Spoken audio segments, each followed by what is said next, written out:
by the ancient Egyptians for making paper. The modern name actually comes from the name of the plant. Papyrus grew abundantly in Egypt in Pharaonic times, especially in the marshes of the desert.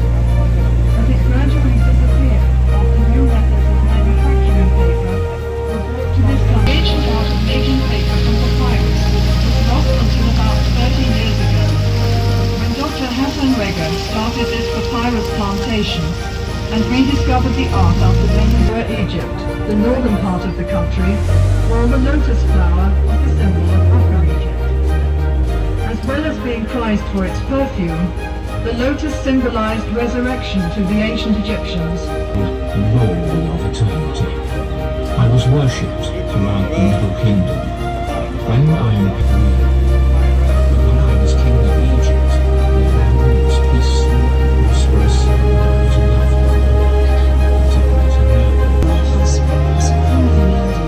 Assisting up peace and our search throughout the land. This is now a magical and protected good from evil.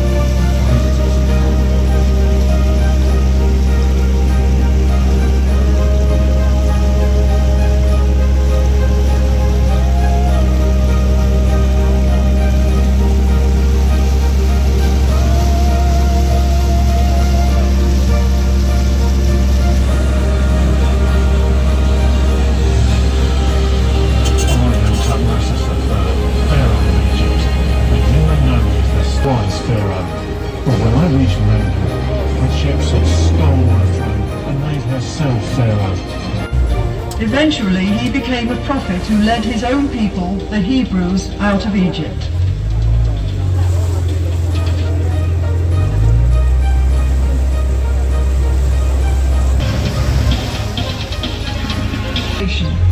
And here we see the ploughman with his team and the simple wooden plough. The heavy clods of soil are broken up with a hoe, and then furrows are made with the broad-bladed mattock.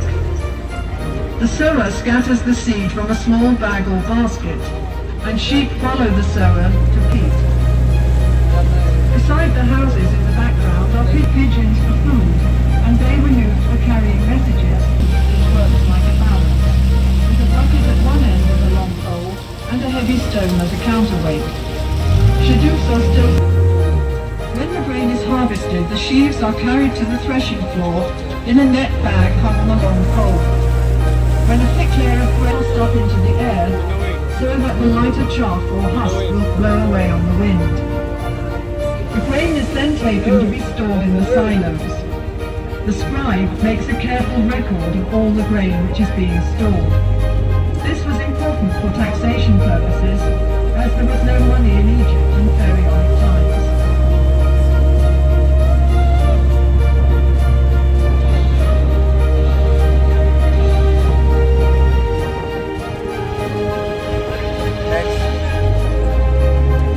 Honey was used for sweetening by the ancient Egyptians, as sugarcane was not grown in Egypt in those days. Beehives were made of pottery tubes piled up in rows, and in some parts of the country, beehives are still made this way today. The River Nile was the main highway of communication in Pharaonic times, so boat building was an important industry. Small boats were made of bundles of papyrus tied together with ropes. Such boats were used for short journeys and for fishing or hunting trips. Larger boats were made of wood, usually cedar wood imported from Lebanon. Wooden boats were pegged together with dowels and sewn together with ropes, as can be seen in the cross-section on the bank. When the boat was put into the water, the wood expanded and the rope shrank, so the boat became completely watertight. A royal boat of this type can be seen in the museum beside the Great Pyramid of King Cheops at Giza. The palm tree was a valuable resource for the Egyptians. The trunk was used in house building, and the branches provided fronds for making mats and baskets, while furniture and boxes were made from the ribs. The boxes were used for storage and as cages for small animals and birds. The Egyptians today still use the various parts of the palm tree for the same purposes. There were many dipped stick to frighten the fish into the net. Let's see if he's been lucky today.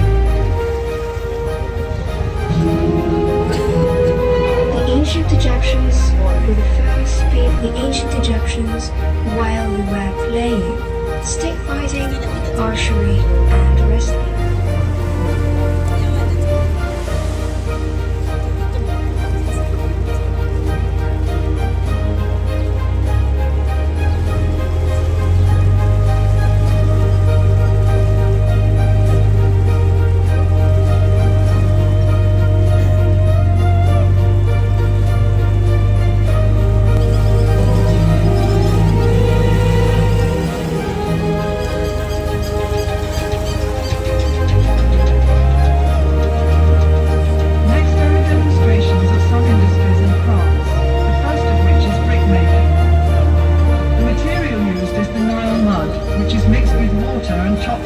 Into a thick paste.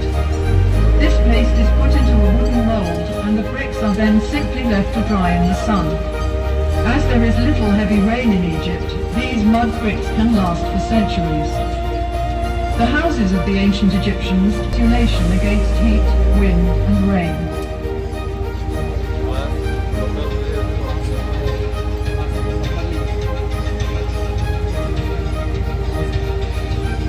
Were brought here from Syria. Glass was used for making beads, inlays, amulets and small, a form of soda found in the deserts of Egypt. The body was then cleaned and embalmed and wrapped in several layers of linen bandages. Amulets were put between the bandages to protect the mummy from harm. The whole process took 70 days.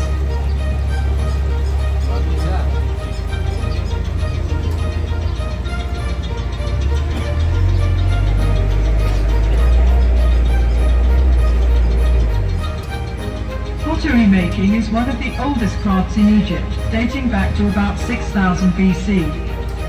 The clay is kneaded with water and mixed with ground potsherds or chopped straw, which helps the finished pot to dry evenly without cracking. The potter forms the pot with his fingers as he kicks the wheel round with his foot. The handles are added afterwards, and the pot is dried in the sun for a while before being fired. Now for a little Egyptian magic.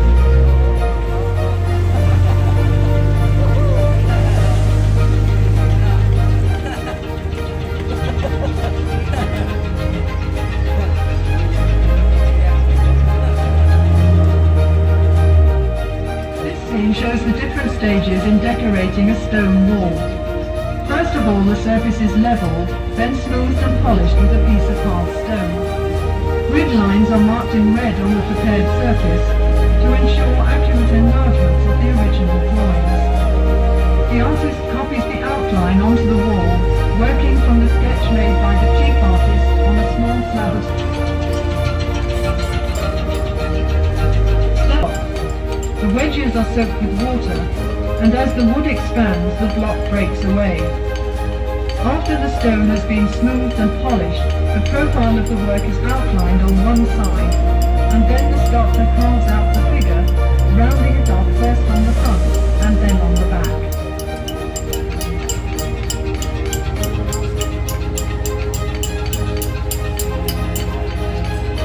Drilling.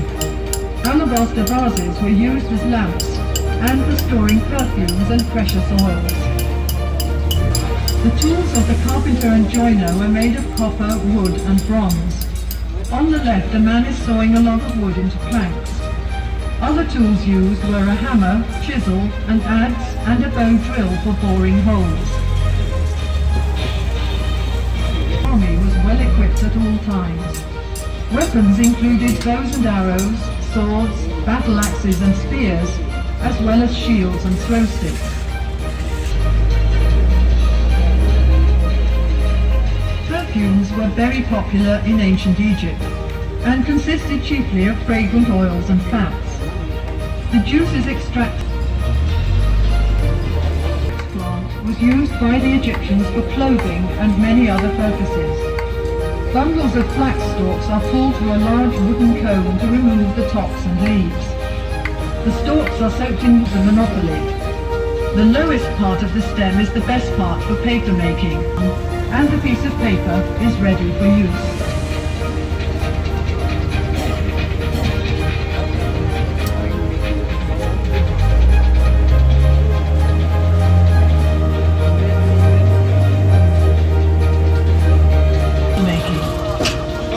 are sealed with a clay seal.